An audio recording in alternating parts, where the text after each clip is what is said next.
नमस्कार।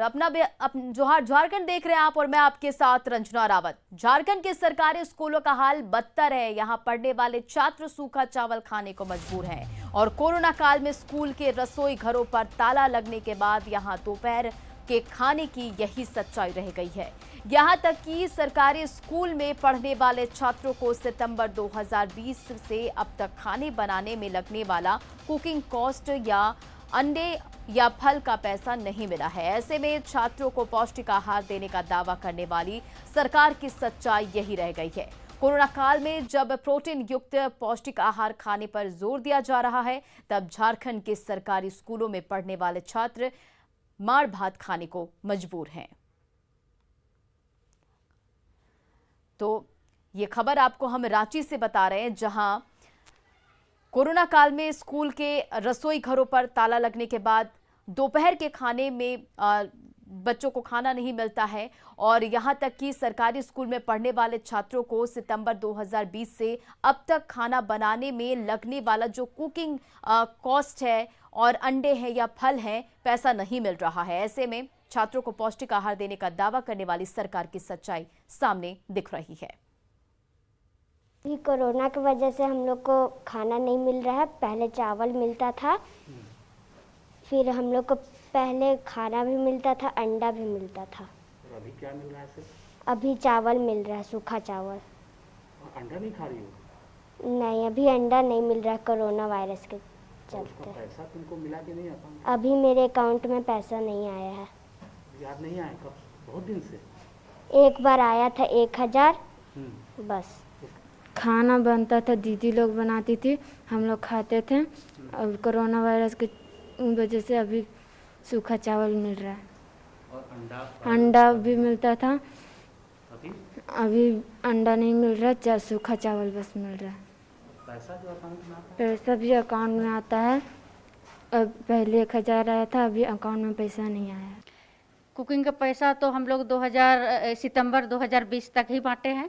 उसके बाद पैसा आई नहीं है, दूसरा स्कूल में भी नहीं आई है और हमारे स्कूल में किसी भी स्कूल में पैसा इसके बाद नहीं आई है। अंडा फल भी आप नहीं खिला रहे बच्चों?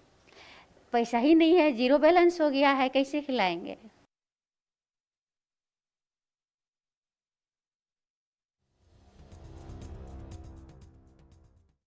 कि सूखे चावल बच्चे कैसे खाएंगे, छात्रों को क्यों नहीं मिल रहा है पौष्टिक खाना, ये कई सवाल इस मामले पर उठ रहे हैं। मिड डे मील पर सवाल उठ रहे हैं कि छात्रों को कुकिंग कॉस्ट कब मिलेगा। देखिए, ये एक अहम सवाल है, बड़ा सवाल है। और सूखे चावल बच्चे कैसे खाएंगे और आखिर बच्चे के हक का पैसा कौन खा रहा है और मिड डे मील का फंड कहां जाता है, ये कई अहम सवाल हैं। मिड डे मील पर ये सवाल उठ रहे हैं कि सूखे चावल बच्चे कैसे खाएंगे, मिड डे मील का फंड कहां जाता है आखिर, और बच्चे के हक का पैसा कौन खा रहा है।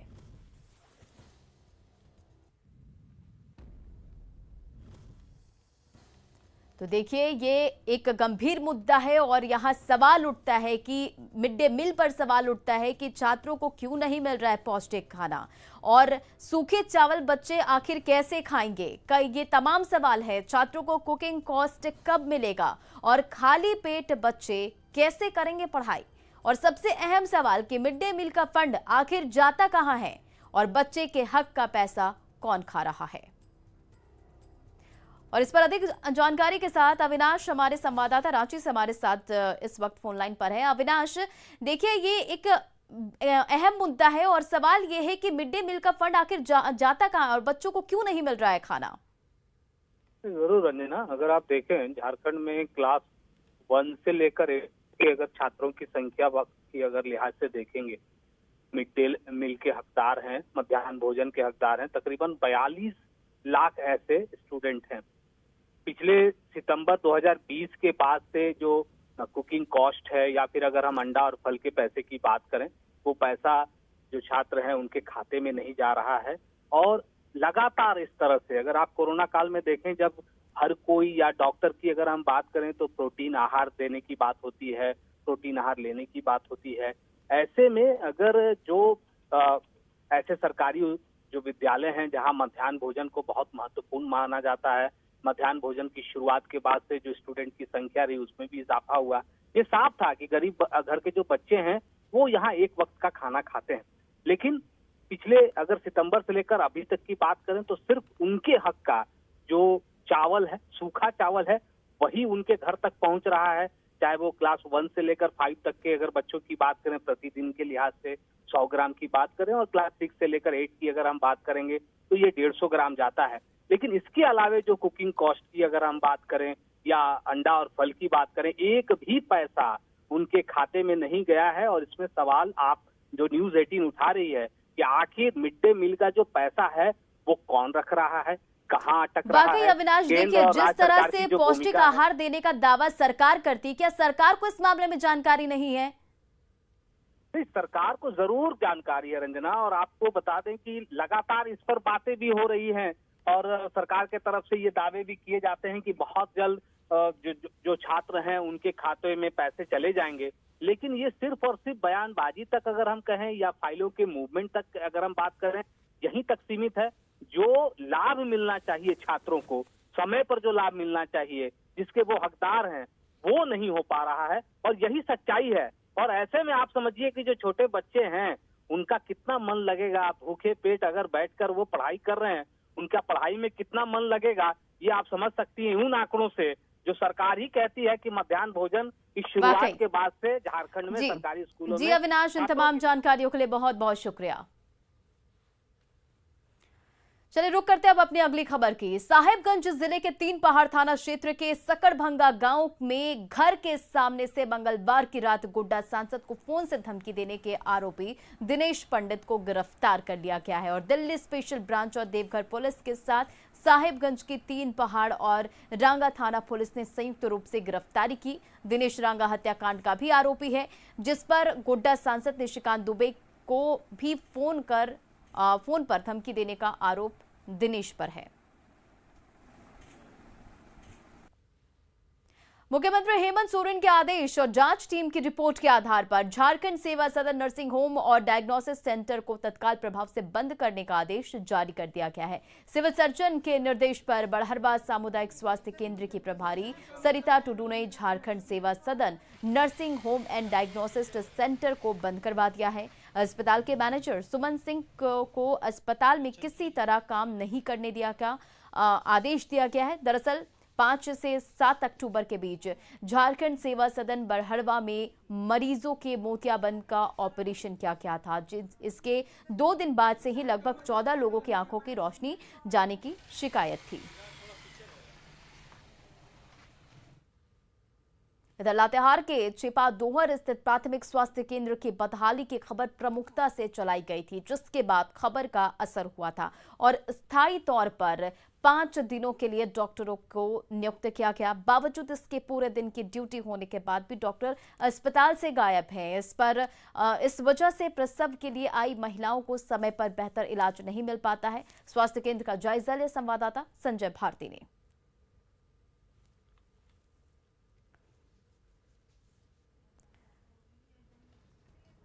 और ड्यूटी के होने के बावजूद भी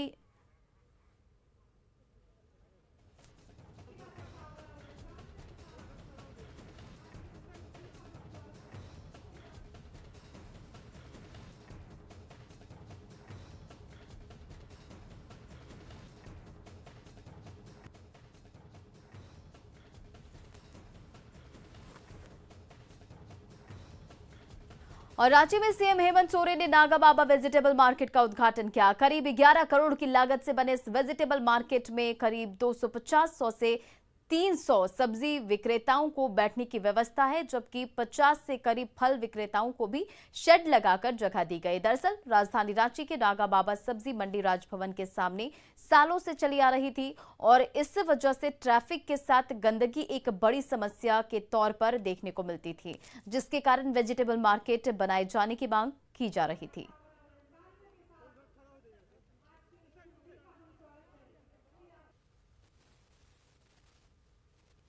आज ये पूर्णतया सब्जी मार्केट में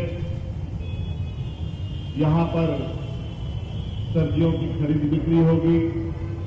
यहाँ पर शौचालय भी बनाया गया है यहाँ पर जो विक्रेता आएंगे उनके लिए समुचित व्यवस्था सरकार की तरफ से अब सब्जी विक्रेताओं को समर्पित की जा रही है। आज मेरे पास बहुत सब्जी दुकान वाले आए थे घर पर, उन्होंने कहा कि हम लोग को मिलेगा कि नहीं मिलेगा। तो हमने कहा जो भी पुराने सब्जी विक्रेता हैं सबको मिलेगा।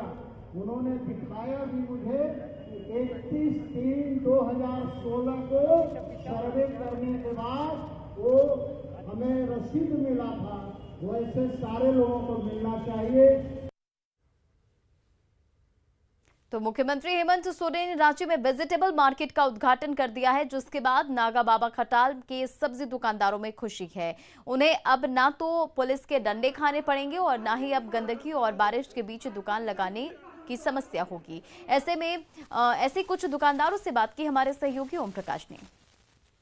राजधानी रांची में लंबे अंतराल की मांग के बाद आज वेजिटेबल मार्केट का उद्घाटन मुख्यमंत्री ने कर दिया और इस वेजिटेबल मार्केट को आम लोगों के सुपुर्द कर दिया। अब निगम यहाँ पर 15 दिनों के भीतर नागा बाबा खटाल के अंदर जो भी वेंडर्स हैं, जो भी सब्जी विक्रेता हैं, उन लोगों को यहाँ पर दुकान आवंटित करेगी और उसके बाद ये लोग यहाँ पर अपनी सब्जियों और फल को बिक्री कर पाएंगे। अच्छा लग रहा था, मिलेगा तब ना अच्छा लगेगा। सर्वे हुआ था आपका? सर्वे हुआ नहीं, सब चीज सर्वे हुआ था, लेकिन अच्छा लग रहा है। अच्छा लग रहा है।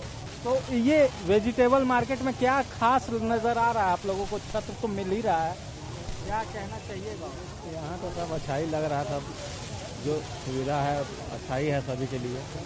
रोड पर जो आदमी जो पानी धूप से आदमी घंटा वो पुलिस मारता था, उससे तो अच्छा यहाँ मिल जाएगा तो सबके लिए अच्छा रहेगा।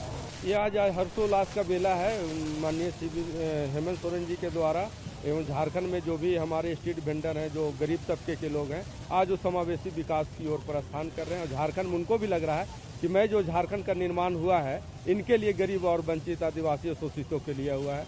तो जाहिर तौर पर अगर कहा जाए तो वेजिटेबल मार्केट न सिर्फ लोगों को जीविका प्रदान करेगा, वहीं जो हाइजीन की बात होती है, खास तौर पर जिस तरह से कोविड संक्रमण काल में हम लोगों ने सब्जी मार्केटों में जो भीड़ देखी थी उसे भी दूर किया जाएगा, क्योंकि ये काफ़ी स्पेशियस है और यहाँ पर लोगों की मॉनिटरिंग भी की जाएगी। जिस तरह की बातें हेमंत सोरेन ने भी कही कि सीसीटीवी कैमरेज की वजह से लोगों की मॉनिटरिंग होगी और इसे साफ सुथरा और स्वच्छ रखना हम सब की जिम्मेवारी है।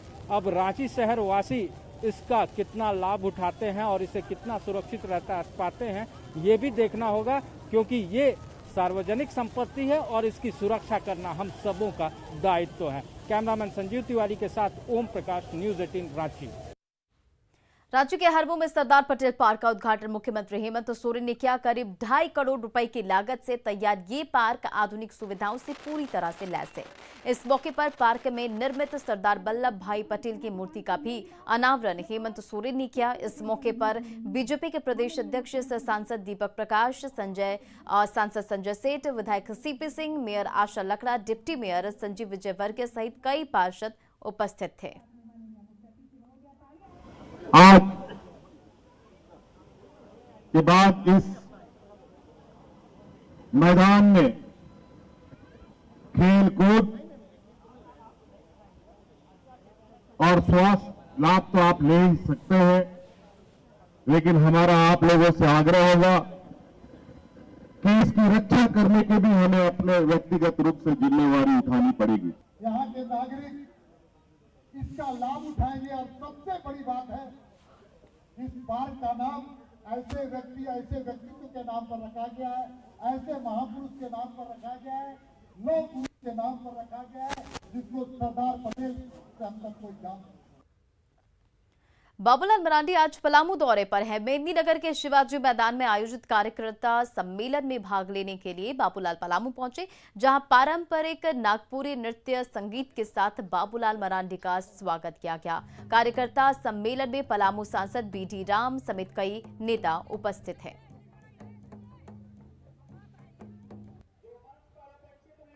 और एक बड़ी खबर पड़ोसी राज्य बिहार से आ रही है। बिहार के सिवान से आपको एक बड़ी खबर बता दें, जहां कोल्ड स्टोरेज में भीषण आग लग गई है, जिससे अफरा तफरी का माहौल है। और ये कोल्ड स्टोरेज मैरवा धाम में है, जहां फल रखा जाता है। कोल्ड स्टोरेज से धुआं निकलने के बाद लोगों ने देखा तो अंदर आग लगी थी और बाद में फायर ब्रिगेड की टीम को सूचना दिया गया और फायर ब्रिगेड की टीम मौके पर पहुंची और आग पर काबू पाया गया। लेकिन तब तक लाखों की संपत्ति जलकर राख हो चुकी थी। आग कैसे लगी ये पता नहीं चल सका है। हालांकि शॉर्ट सर्किट से आग लगने की वजह बताई जा रही है।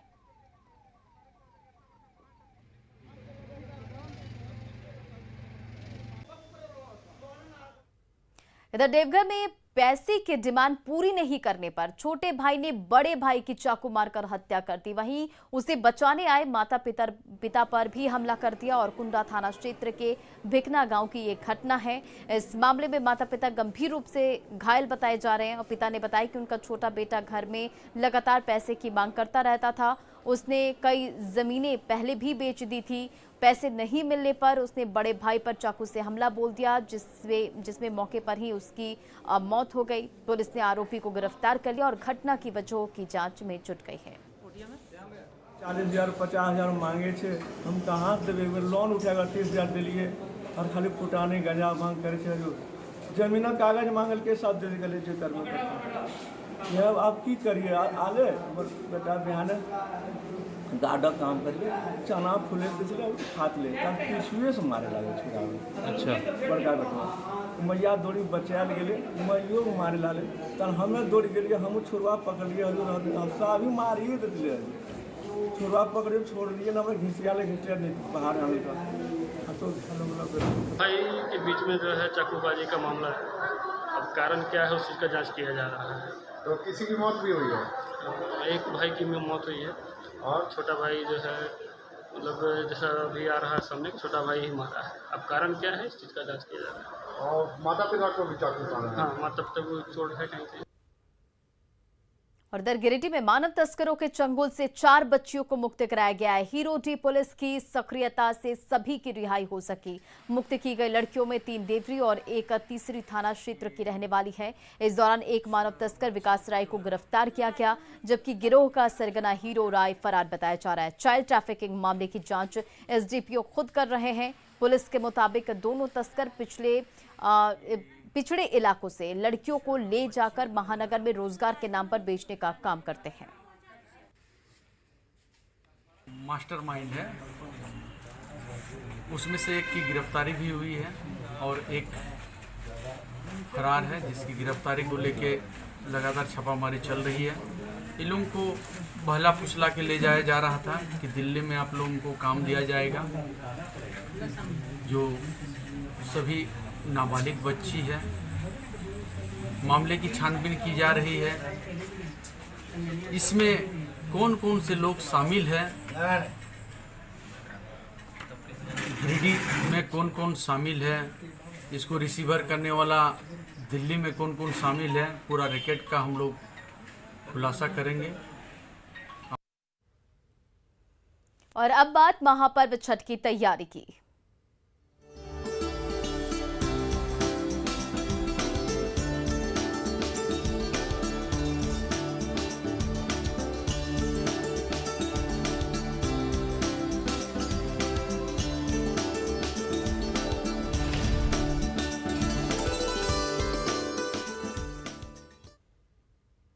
रामगढ़ में मांडू प्रखंड के कुजू बड़ा छठ तालाब बदहाल और गंदगी से भरा हुआ है। इस तालाब की सफाई की जिम्मेदारी ग्राम पंचायत की है। छठ महापर्व बिल्कुल पास है और तालाब में गंदगी का अंबार लगा हुआ है। पूरे कुजू और इसके आसपास के छठ व्रती यहीं पर छठ पूजा मनाने पहुंचते हैं। बताया जाता है कि इस तालाब को प्रदूषित और गंदगी फैलाने के में पास के कुजू रेलवे साइडिंग का अहम रोल है और श्रद्धालु और आम लोग छठ से पहले तालाब की सफाई की मांग कर रहे हैं। मौजूद हूँ मांडू प्रखंड के कुज्जू के बड़ा छठ तालाब के पास। आप हमारे पीछे देख सकते हैं गंदगी का अंबार लगा हुआ है। छठ महापर्व बिल्कुल नज़दीक है। अब पूरे कुज्जू की आबादी जो है छठ मनाने के लिए यहीं पर जुटती है और आसपास के मुरपा और कई गांव और टोले के लोग भी छठ मनाने के लिए यहीं पे आते हैं। लेकिन अभी तक यहाँ साफ़ सफाई का काम शुरू नहीं किया गया है। बताया गया कि साफ़ सफाई की जिम्मेदारी ग्राम पंचायत की है, लेकिन अभी तक उन्होंने यहाँ पर साफ़ सफाई का काम शुरू नहीं कराया है। यह भी बताया गया कि पास में ही कुज्जू रेलवे साइडिंग है, जहाँ पर कोयले की लदाई होती है और वहाँ से जो प्रदूषण फैलता है, धूल आता है, इस तालाब को ज़्यादा प्रदूषित करने में कुज्जू रेलवे साइडिंग का भी अहम रोल है। ऐसे में अब कहा जा सकता है कि छठ महापर्व को देखते हुए ग्राम पंचायत और स्थानीय मांडू प्रखंड प्रशासन को इस तालाब के साफ सफाई के प्रति अपनी भूमिका का निर्वहन करने की जरूरत है। जावेद खान, न्यूज़ 18, रामगढ़। इधर जमशेदपुर के टेलको थाना क्षेत्र में तार कंपनी के पास स्थित सीटू तालाब की साफ सफाई छठ महापर्व को लेकर युद्ध स्तर पर की जा रही है। ISWP यानी तार कंपनी प्रबंधन की ओर से यहां सफाई अभियान चलाया जा रहा है। जिला प्रशासन से प्राप्त निर्देश के तहत हर साल यहां बेहतरीन तरीके से साफ सफाई होती है और इसे इस साल भी कायम रखने की उम्मीद जताई जा रही ताकि छठ व्रतियों को किसी प्रकार की समस्या ना हो।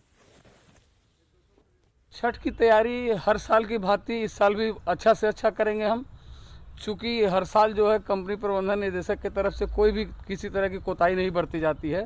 उनके दिशा निर्देश में जो टीम गठित है वो अपना सुचारू रूप से अपने समय से पहले हर साल की भांति बढ़िया देंगे।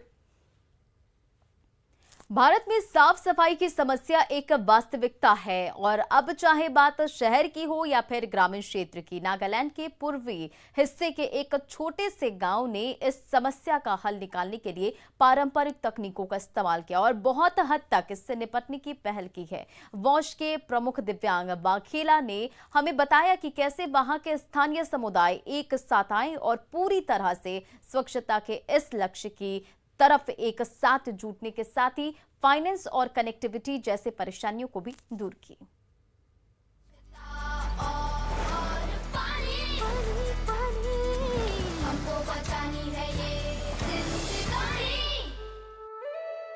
In the far eastern part of Nagaland locates a small yet beautiful village named Liting in Doensang district with a total population of around 900 and 170 households.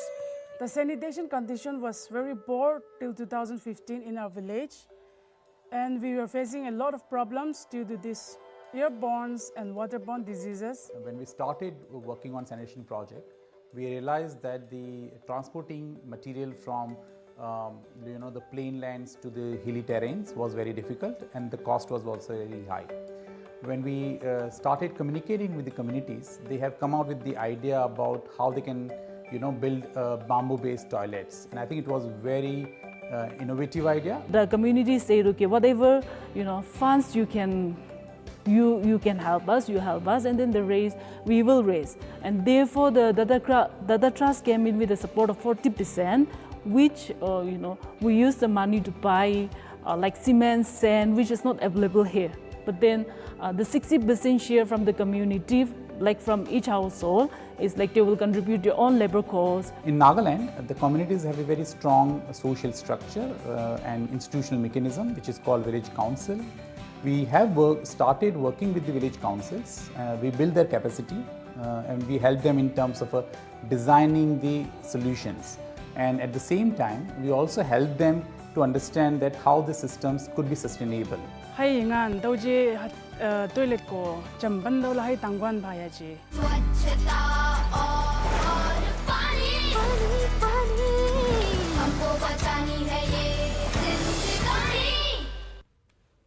और जवाहर झारखंड के इस बुलेटिन में फिलहाल इतना ही। आगे देखिए बहस बिहार की।